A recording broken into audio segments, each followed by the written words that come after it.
Okay, stock market. Let's take a look at what's going on in here. I want to mention the XLF comparison that we did last year, and the fact that if you're watching this on YouTube and only looking at a clip, go back to the show and you'll see some discussion on a couple of the bank stocks that Arvi did. We did a special video on stock sectors, on that stock sector, on the bank's financials, which are, I think, important to the discussion. Last week, we essentially said that the XLF was weak and was giving some indications. Right now, the XLF is having an update, and based on the stress test, and the momentum in the financials is still negative, both on the weekly and on the daily. So I wanted to speak to that because a lot of people might be asking about that. So mild updates for the financials. But I think overall, the analysis we showed you last week on that and what RV is bringing this week, and the full video is available to level 2, 3, and 4 members to see that on the bank. So don't miss that. So right now what I want to do is bring the weekly chart on the SPX and the Nasdaq NDX and just review that. Had lots of people that say, you don't put up the Nasdaq and are asking for QQQ. We don't actually do the analysis on QQQ. We do the analysis on the cash index. So it'll be on NDX and S&P 500. Let's jump over, we'll take this Tesla chart down right over there and go to SPX. So our analysis in here has clearly shown for a long period of time that the market was likely to move up into June. And potentially, if it was going to make the upside targets, it would be into July. What I want you to see are the cycle patterns that are right in here. There's a very dominant cycle right there that is suggestive of a bigger correction coming. And that's this big yellow oval that you see there when the downside risks do pick up. These were kind of minor corrections that you see right in there. We had the minor and the intermediate cycles in a corrective period. These lasted about a month each, as you see there. And when all of these cycles are in alignment on the downside, well, that just basically coincided the last time with the big COVID crack right over here. And you can see there was actually 4 cycles in alignment right here. The minor, the intermediate, the dominant, and the super cycle right there. That was coming down, and that brought this really big decline, nice alignment in that. So where are we right now? And if you want to learn more about cycle analysis, go to our information page at askSlim.com, and I do a video on there. You don't have to pay anything, you just watch it. You'll see the list of the things that are in our cycle analysis workshop and what you could learn by taking that workshop. So our analysis, I just want to look right in here and zoom in right there. Our analysis has been that there was a minor cycle in here that would dip, and we looked for 2.5 to 3.5% decline only in here because this was such strong upward momentum, and this actually bottomed down about 4.2%, but it bottomed early for us. That fooled us a little bit. And one of the things about markets that are really strong is that cyclical patterns tend to bottom earlier. And then it had this rally. So that's this minor cycle ticking up right here.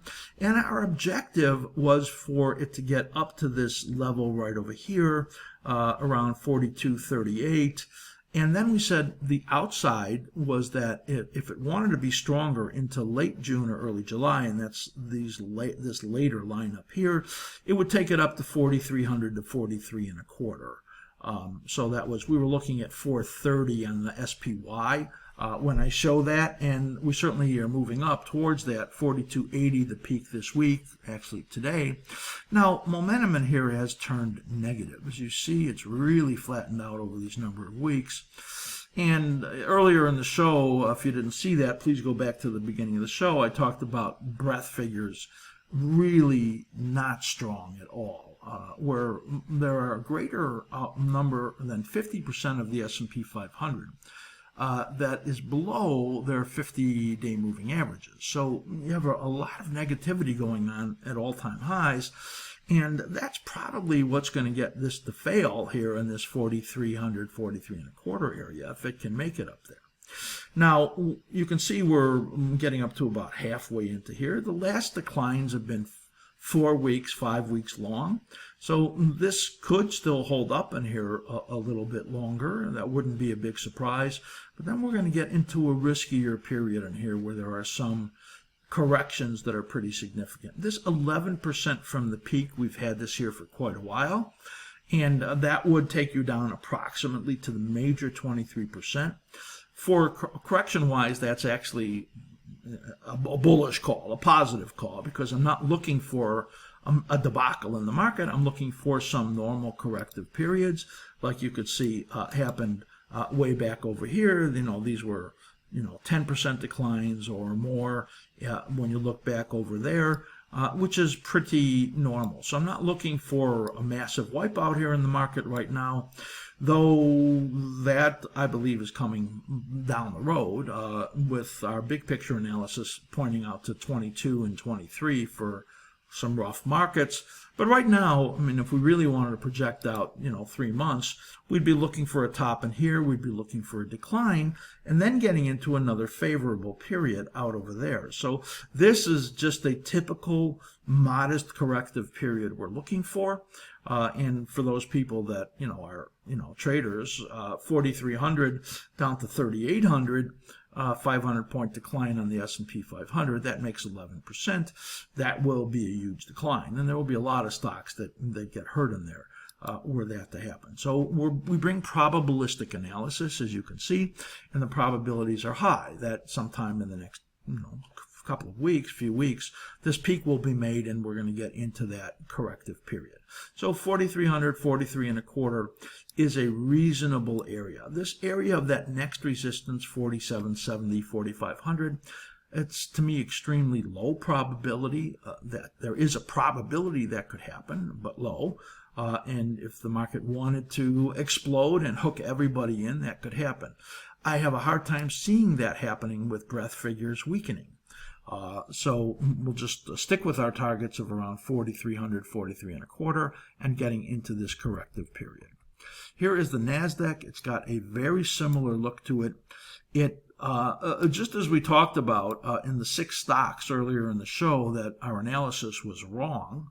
Why is this still gray?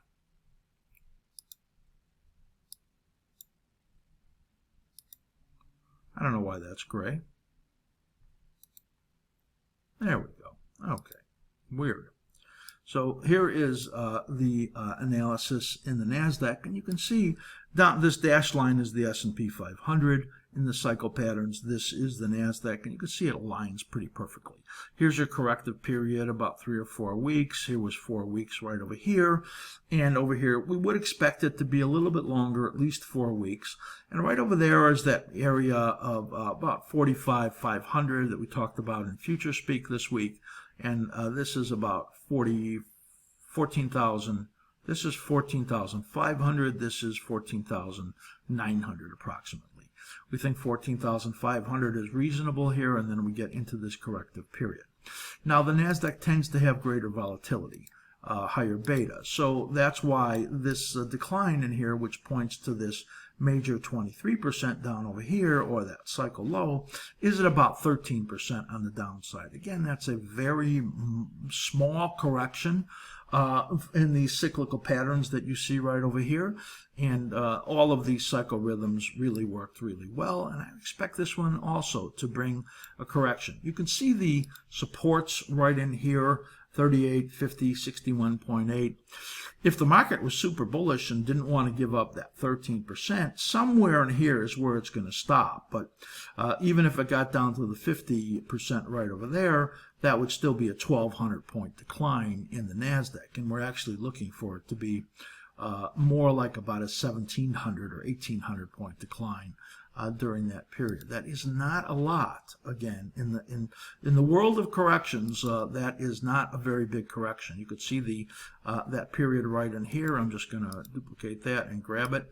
And right in this period right over here, this was, of course, a much bigger correction in the 40% category. But again, you can see those alignments in there. And if I go way back over here to that last time that they all lined up together right there, I'm just going to duplicate it. You can see in here, this also was a much bigger correction. So we're getting into that period where all of these cycles are in alignment in these corrective periods like there, and then like this one, and like what's coming right over here.